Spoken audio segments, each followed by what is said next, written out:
welcome to today's video. Today is just kind of a chit chat. So for those that don't know, I am like obsessed with following certain YouTubers that struggle through infertility and go through IVF, what this is in vitro fertilization. Now, I'm not trying. I'm currently not married, and so I'm not trying to have a baby just yet. However, I don't know how I got sucked into it, but like I started following one YouTuber and then kind of just went on this spiral because YouTube kept suggesting me families. So now I'm pretty much done. At this point, I think I followed 4 families. I followed Shannon Rose, I followed Phil and Alex, I followed Rochelle and Justin, and I followed Gay Babe TV. And out of the 4, 3 have gone from struggling with infertility to having a baby. And strictly through in vitro fertilization, which is what I want to focus on. So with that being said, there are 5 things that I've learned through in vitro fertilization and following these IVF journeys that I just wanted to kind of talk about. So one is the plan. Now there are multiple options for plans, but I think that because if you're here at a place where you can't get pregnant on your own, there could be a lot of different factors. So one thing that you want to do is you want to buy the plan that is a plan that is guaranteed. So if it's not successful, you'll keep trying, and they'll keep trying until you have a baby. So I think that is one of the plans that I would suggest doing, because at this point, it's really up to science, chance, sometimes you can call it a miracle, whatever you want to call it. It's a lot of audibles that could happen, and so you don't want to go the cheap route with this. You definitely want to go the guarantee route. So that's number 1. Make sure that you go the guarantee route. The next thing is genetically test. Now, this has been, I guess, controversial, but for me, I think it's important to genetically test, especially going through these journeys. Now, Rochelle and Justin did not genetically test, but they did put 2 embryos at a time in there, and so therefore, out of the 6 that they've put in, only 1 has resulted into a full-term birth. They did get pregnant one time before and it made it to 5 months, but there was some genetic abnormalities with that pregnancy. So therefore, were the other ones genetically abnormal? Not sure, because they didn't genetically test, but that just goes to show that they could. We don't know. It's really, you don't know. Now, with Gay Babe TV, they had, I believe, 8, and only 1 was genetically normal. They put that one in and they have their healthy baby girl. Shannon Rose, again, they pulled, I don't remember how many, but only 1 was genetically normal. They put that in, again, healthy baby girl came. So when Alex decided to not genetically test, and they are the only ones that have not resulted in a pregnancy.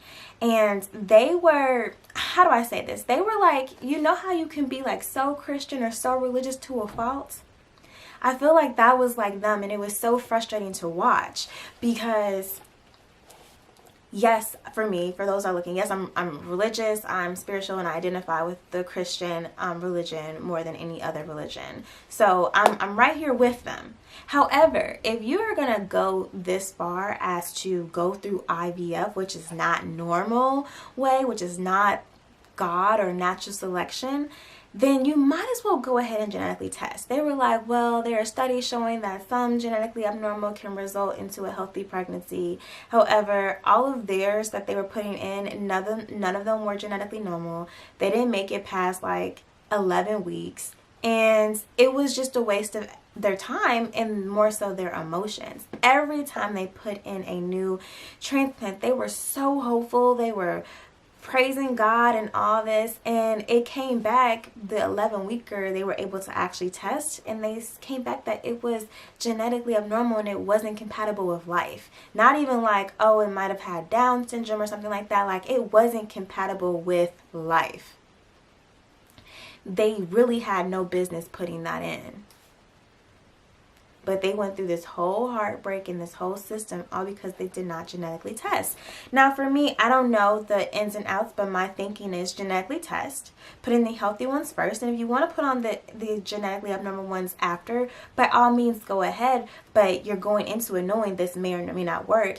Your level of disappointment is not going to be that high. It's like we don't want to play God. And it's like you're already playing, I wouldn't say you're playing God, but you're playing with science. Like, you're not playing God because you're not able to determine if all of your embryos are going to be genetically normal. If you're able to say, hey, I want genetically normal ones, let's go ahead and get to it. And I want 18 genetically normal ones. But no, like, you need to see what's going on, because they literally are like, well, it's some families that I just really can't deal with or talk to right now because I want a baby so bad. And you know, they had their child. Like when she even said, like, I had to really kind of back away from Rochelle during her pregnancy because we should have had our child around the same time. And it's like, in reality, that is true. But in real reality, because the embryo that you put in was genetically not compatible with life, that was never going to happen. And you have all these emotions, and there's a way, you know, but they're literally sitting here making videos like, why God, why me? And it's like, God has already enabled you to genetically test, and then you already know why, because that was genetically abnormal. So at this point, they have now switched their tune now that they have gone through 5 different embryos and none of them have sticked. And now they're like, yes, I'm kicking myself, I should have genetically tested. And it's like, you did this to yourself, and hindsight's a hell of a drug, but it's like, you were so like Christian, like, I just can't. And it's like, this is why people genetically test. This is why other YouTubers that were around your same time going through this have succeeded, because they were able to remove those like false starts, you know, that heartbreak that was always going to be a heartbreak. It was never, they never had a chance. So that is like the major key. Genetically test. You can still put in your genetically abnormal ones, but genetically test. Now, to go off of that, one of the things that I learned was your infertility clinic is great, but also your lab. So they're now starting to put them into 4 different categories: genetically normal, genetically abnormal, and in the middle there's some that studies have shown if you still put them in, it'll turn into a normal, healthy baby. So knowing that information is important. Now moving forward, the next one, they're definitely going to genetically test.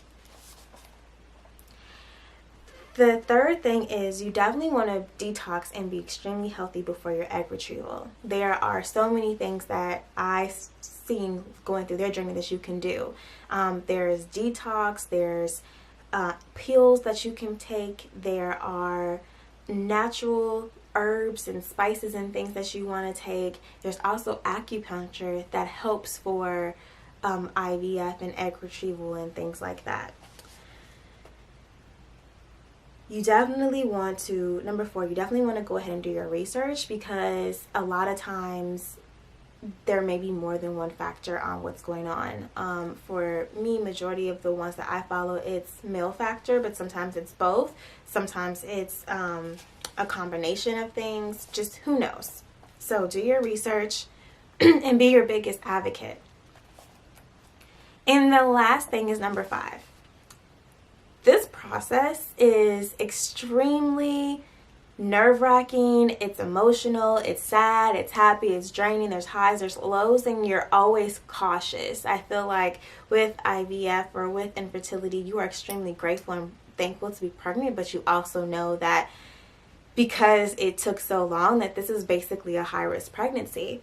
And so it's okay as you're going through this to change your mind. Just like Phil and Alex were 100% against genetically testing at the beginning, and they even did question and answer videos with like this kind of attitude like, that's just our decision, that's what's best for me and my family. And now they're completely different, completely have changed their way, like, yes, we're pro-genetic testing, we need to know what's going on, blase blase.